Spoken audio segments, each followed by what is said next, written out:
The Jesse Blake Sports Report with Jesse Blake.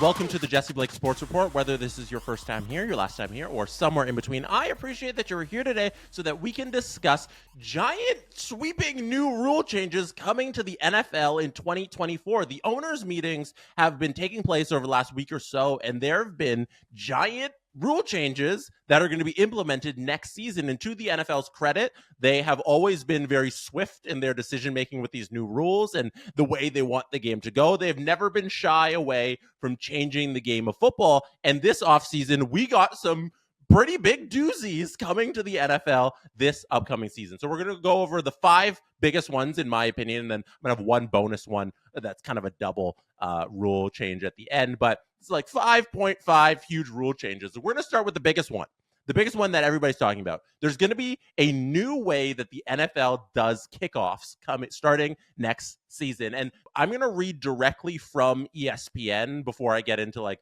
the nitty-gritty of why this happened, because I want you to get a visualization of how this is going to work. The best way to get a visualization of how this is going to work is by just simply watching an XFL kickoff. Just go watch an XFL kickoff, and then you're like, oh, that's how the NFL one's going to work. But for this purposes, let me describe it to you and how this is going to work.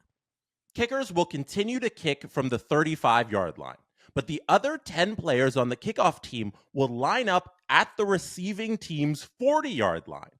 At least 9 members of the return team will line up in a setup zone between the 35 and the 30-yard line. So we'll stop there and I'll just paint the picture for you. So the kicker is going to remain at 35-yard line to kick the ball. Their team, the kicking team, is going to be lined up at the 40-yard line at the other end of the field. So the returning team's 40-yard line, they're going to be all the way over there. They're going to be lined up on that yard line. And then the receiving team is going to have their team minus the returner lined up on the 35-yard line, so 5 yards away from the kicking team. No one other than the kicker and returner can move until the ball hits the ground or hits a player inside the landing zone.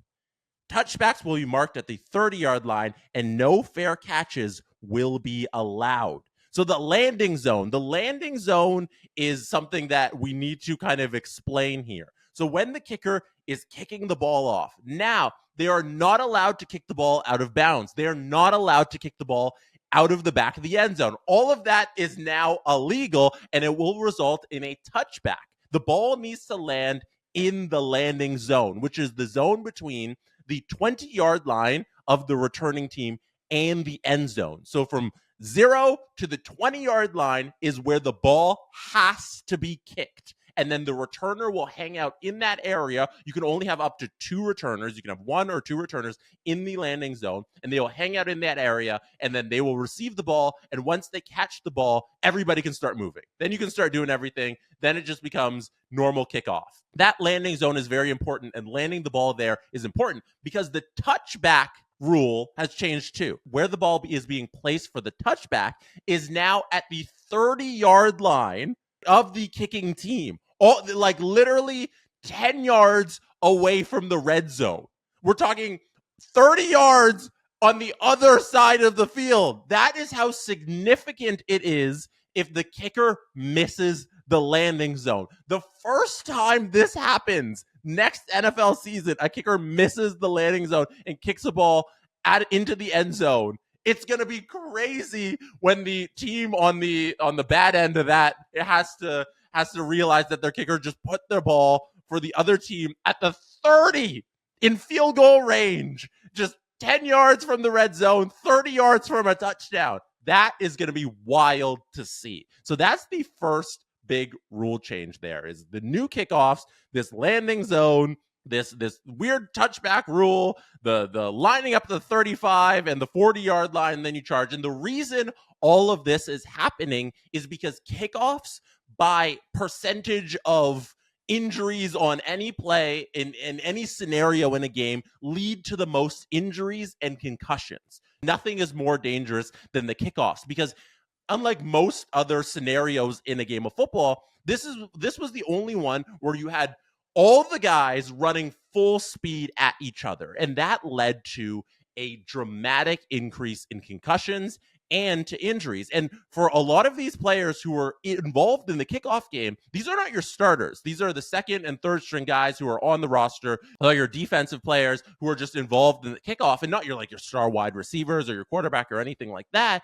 And a lot of these players were getting injured for really no reason. Like, you don't need to have your players getting constantly injured on a play that is largely inconsequential to the game at this point, because the way kickoffs have gone and the attempt to limit injuries, returns have been reduced to 21% in 2023. So only 21% of kickoffs were even returned. And if it's that low, that inconsequential to the game, you might as well change it. You might as well change it to something that is a lot safer, that is a lot more exciting for the game, something that will make kickoffs matter again. And in this scenario, we're making kickoffs a lot safer. We're returning kickoffs to the game, because as long as the ball is in the landing zone, you have to return the kick. And that's great to see. It is great to see kickoffs be back in the game, and as opposed to we just line up at the 35, kicker kicks the ball in the back of the end zone, they take the ball, it's touchback. Nobody wants that anymore. 21% of the times we saw kickoff returns. It doesn't make sense to keep going with the old format, and this is what we got now. Second giant rule change: onside kicks. We'll stick on kicking, because onside kicks, you're probably not going to see them anymore, is the sad part of this whole thing. You must now declare when you are kicking an onside kick. You have to tell the other team and the referee, "Hi, I am declaring that we are going to have an onside kick." And you cannot just do it at any moment in the game anymore. You can't just surprise onside kick, or even declare you're going to do one in the first quarter. You can only attempt an onside kick in the fourth quarter when trailing, after you declare. What we've seen now is onside kicks being phased out of the game, and I assume next season we're going to see a whole new set of rules like we have with the main kickoffs for onside kicks. The percentage of onside kicks that are being converted is going down year after year, and at this point, it's just, let's say goodbye to the onside kick for around this time next year and have some sort of new rule for onside kicks, or for maintaining possession after scoring. You need some sort of new way of trying to regain possession after scoring. So onside kicks, new rule, you have to declare it. It can only be done in the fourth quarter when trailing. So they're going to eventually go by the wayside, but this year we're going to see the lowest amount of onside kicks ever. The third rule change that is coming to the NFL this upcoming season is one that was a big point of contention when it was revealed that the NFL will be eliminating this play, and that is the hip drop tackle. And I'm going to read first directly from the NFL and give you an idea of what they're talking about when they say they're eliminating hip drop tackles. It is a foul if a player uses the following technique to bring a runner to the ground: grabs the runner with both hands or wraps the runner with both arms, and unweights himself by swiveling and dropping his hips and or lower body, landing on and trapping the runner's leg at or below the knee. The penalty will be considered unnecessary roughness, which will be 15 yards and an automatic first down. And the reason this is such an angry point from a lot of the players who are active on Twitter and a lot of media members who don't want to see the game change that much is because a hip drop tackle is a very common way to take down a ball carrier. It's usually done when you're coming up from behind on a ball carrier. You grab them by the waist there with your arms, you lock on, you bring them down, you drop your weight, and they drop to the ground with you. And the NFL made it specific, even though a little vague, that they are not stopping you from performing a hip drop tackle. That's very important here. The hip drop tackle isn't illegal. What they made illegal is the specific motion in the hip drop tackle where you swivel your hips to bring down the defender and you land on top of their legs. That is what is eliminated, not the tackle itself. And that is going to cause so much confusion. It already has, because people just hear hip drop tackle is eliminated. I started this by saying no more hip drop tackles. That's what the graphic, if you're watching this on YouTube, that's what the graphic says. But it's not the hip drop tackle. It is the swivel motion done in the swivel, in the hip drop tackle, if that makes any sense to you at all. Either way, this is going to be a very it's going to be hard to enforce this in a way that makes anyone happy, because defenders are simply trying to do their job. They're trying to tackle the person with the ball. And what they're going to face is doing something that's completely natural, that's involuntary. You know, these guys have tackled a million people. They're not thinking about how they're tackling when they're tackling, and they're just going to go and tackle. And you're causing the defender to now think when they could just do something without thinking. And so it's going to be weird when we're seeing this enforced, and there's going to be a lot of growing pains with this rule. And the NFL outlined some of the numbers based on the swivel in the hip drop tackle. They said that there were 230 instances of the tackling technique occurring during a game last season, with 15 players missing time as a result. So 15 of 230, it concerned the NFL enough to make a giant rule change. And this one is going to be something that's talked about for a long time to come, as we see the tackles get penalized, and fans will start complaining about, hey, that looked like a regular tackle to me. Why are we getting a 15-yard penalty? Defenders will be doing the exact same thing as they get called for these flags. This is going to be, I think, just something that doesn't go away and is going to be talked about all next season. Number four on the list isn't a rule, but something that the NFL is committing to this season, and that is Christmas Day games on Wednesday. So Christmas is happening on a Wednesday, and the NFL, Roger Goodell, he's come out and said that, yes, we will be playing games on Christmas Day this year. It's been very successful for us so far, and this season, even though it's on a Wednesday, we're going to have 2 Christmas Day games. This, to me, as a person who is obsessed with sports media, is a big deal, because the NBA runs games on Christmas Day every year. And since the NFL has tried Christmas Day games, they have loved it. The ratings have trumped everything the NBA has tried to do, and they're going to keep it going, even though Christmas is on a Wednesday this year. So the last time we got a Wednesday game was during COVID because of the constantly postponed games. I think it was the Ravens and Steelers who played on a Wednesday because, they had too many guys out with COVID, and they had to keep pushing the game, and they played on the Wednesday. But the NFL said that it'll be no different than like a team who plays on a Thursday and then who plays on a Sunday and then has to play on a Thursday or something like that. But I assume